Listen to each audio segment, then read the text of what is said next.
Idineklarang panalo si PNP Chief Police General Nicolas Torre III sa boxing match na ginanap sa Boxing for a Cause laban para sa mga nasalanta matapos hindi sumipot sa ring si Mayor Baste Duterte.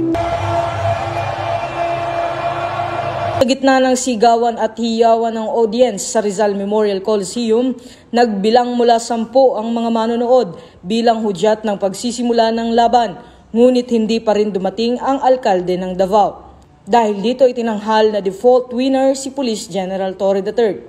Sa kanyang mensahe, nagpasalamat si Chief PNP sa lahat ng nakiisa sa makabuluhang araw ng pagbibigay tulong. Nasa 340,000 pesos na ang entrance na nakolekta natin. Maraming salamat. Takpakan natin ang ating mga sarili. At sa mga donors natin galing sa labas, meron na po tayong nagipong na 16 million pesos na cash.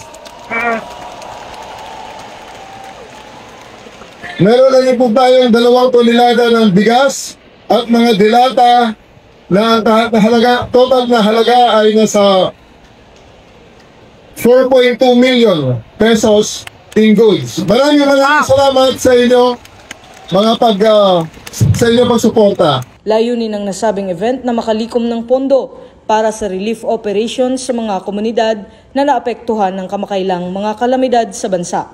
Sa kabila ng pagkaudlot ng inaabangang laban, naging matagumpay pa rin ang araw na ito sa pagpapamalas ng bayanihan at malasakit.